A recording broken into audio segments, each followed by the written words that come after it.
Mga minamahal kong mga kapatid kay Kristo Jesus, sana po kayo ay nasa mabuting kalagayan. Tayo po ngayon ay nasa ika-6 na simbang gabi na. Sino po rito ang nakaka-6 na? Pakitaas ang kamay. Kaya pa? Kaya? Kaya natin tapusin? Tatapusin natin? Kaya natin sa awa at sa tulong ng Panginoon. Sa buhay natin, marami po tayong mga karanasan ng pagmamadali.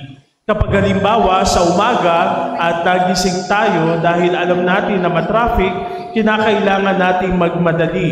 Magbibihis, yung iba hindi na naliligo, dali-dali na lamang magbibihis at papasok na sa eskwela o kaya sa hanap buhay kasi nagmamadali.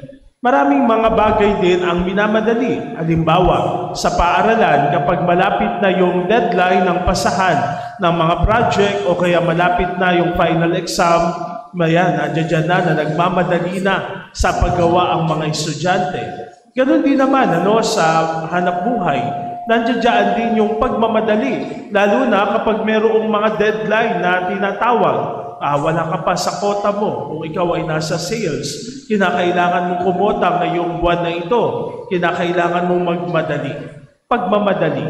Sa panahon natin ngayon malapit na ang Pasko.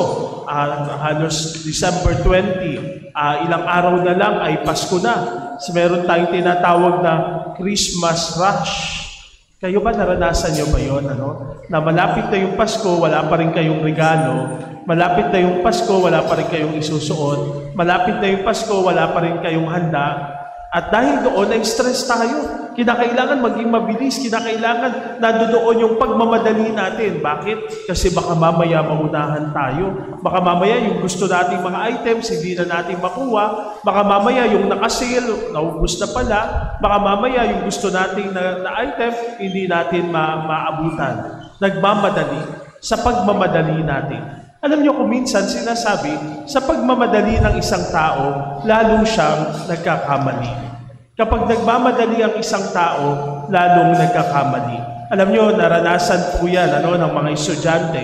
Kung minsan, kapag merong exam, imbis na basahin yung direction, ang gagawin, nagmamadali na sagutin yung mga tanong. Pero ang sabi doon ay encircle. Ang gagawin ay tsatsikan. So, hindi marunong sumunod doon sa direction, doon sa panuntunan, kaya nagkakamali. Bakit? Kasi nagmamadali.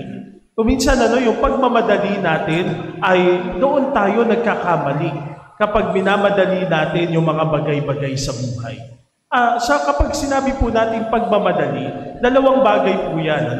Pagmamadali na kung saan meron siyang negative connotation, na kung saan madali tayong magkamali. Kapag nagmamadali, sabihin natin na hindi natin nakukuha yung kung ano man yung tama kasi minamadali natin. Sa pagmamadali natin, kung minsan nalulugi pa tayo at hindi natin nakukuha ng tama yung dapat na makuha natin. Yun yung negative connotation ng salitang pagmamadali. Pero alam nyo, meron ding positive side yung pagmamadali. Narinig natin sa ating ebanghelyo ngayon, si Maria ay nagmamadaling pumunta sa isang bayan doon sa kaburulan ng Judea. Si Maria ay nagmamadali din. Pero ano yung pagmamadali na ito? Yung bang pagmamadali na ito ni Maria ay magkakamali siya? Yung pagmamadali ba na ito ni Maria ay hindi ba niya makukuha yung dapat na sa kanya? Ano yung pagmamadaling ito ni Maria?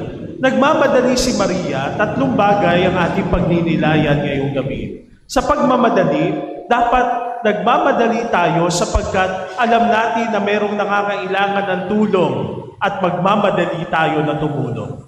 Nagmamadali tayo sapagkat nandoon yung pagbibigay natin ng kagalakan sapagkat mayroong mabuting balita tayong ipapahayag. Sa pagpapahayag ng mabuting balita, hindi tayo dapat babagal-bagal.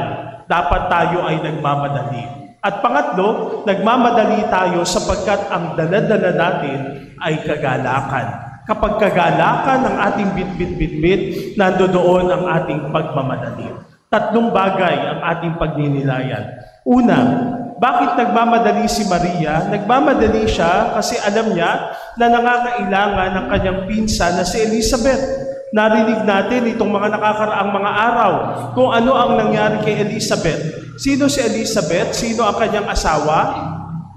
Si Zacarias. Si Zacarias, yung kanyang asawa, at alam natin, nakapwa sila matanda na. Subalit doon sa kanilang katandaan, sila ay binigyan ng anak. Nabuntis si Elizabeth sa kanyang katandaan. At nandoon na nahihirapan marahil siya sa kanyang pagbubuntis. Kaya nga si Maria bilang pinsan, nandoon yung pagmamadali niya na pumunta doon sa kanyang pinsan na si Elizabeth sapagkat alam niya na nangangailangan ng tulong yung kanyang pinsan. Alam niyo mga kapatid, doon sa Holy Land, doon sa lugar ng ating mahal na inang si Maria, hindi siya sasakay lang ng jeep, sasakay ng kotse, o sasakay lamang ng tricycle para makapunta doon sa kanyang pinsang si Elizabeth. Milya-milya ang layo. Pupunta siya doon sa mga bundok, lalakarin din niya yung mga daan na yon. At hindi po patag yung kanyang daraanan. May bundok, may burol, at malayo yung kanyang pupuntahan. Tandaan natin, si Maria ay buntis din. Sapagkat sinabihan siya ng anghel na siya ay maglilihi at manganganak din ng isang lalaki.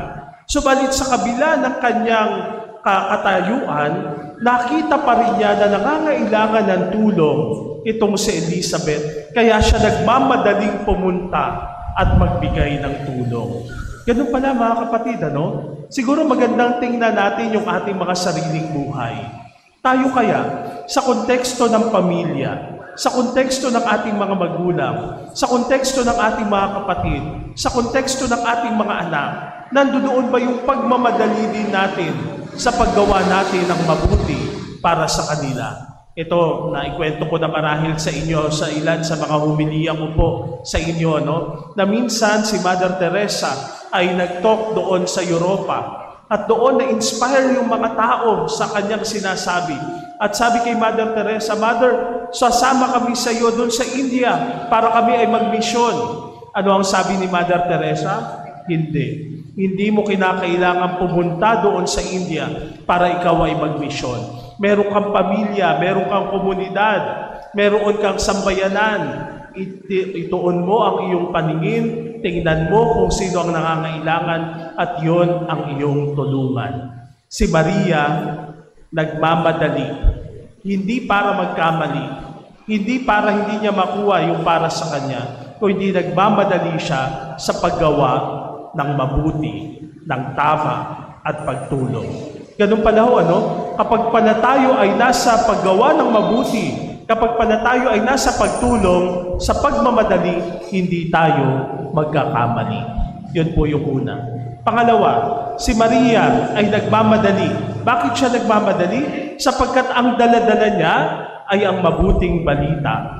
Sabi nga, bago dali ni Maria sa kanyang sinapupunan si Jesus, dinala muna niya si Jesus sa kanyang puso, sa kanyang kalooban. Kaya ang dala-dala ni Maria, ang bitbit-bitbit ni Maria ay mabuting balita. Kaya nga, nang makita siya ng kanyang pinsan si Elizabeth, nagtatalon sa tuwa yung sanggol sa sinapupunan ni Elizabeth. Paano kaya yun, ano? Paano kaya yung pagtatalon ng sanggol sa sinapupunan ng isang ina? Marahil ganun na lamang yung kagalakan na dulot ni Maria sapagkat ang dala-dala ni Maria ay mabuting balita. Alam niyo mga kapatid, mamaya tatanggapin natin si Jesus sa Eucharistia. At sa pag-uwi ninyo sa inyong mga tahanan, dala-dala din ninyo si Jesus sa inyong mga puso at kalooban. Na sana, kapag nandoon na kayo sa inyong tahanan, nagmamadali din kayo na ipahayag ang mabuting balita. Hindi masamang balita, hindi fake news, hindi kung ano pa man, bagkus ang ipapahayag natin ay mabuting balita. Ganun pala ho, no? Kung sa pagmamadali para sa pagsasabi ng katotohanan, kung sa pagmamadali sa pagsasabi ng mabuting balita, hindi tayo magkakamali sa pagmamadali.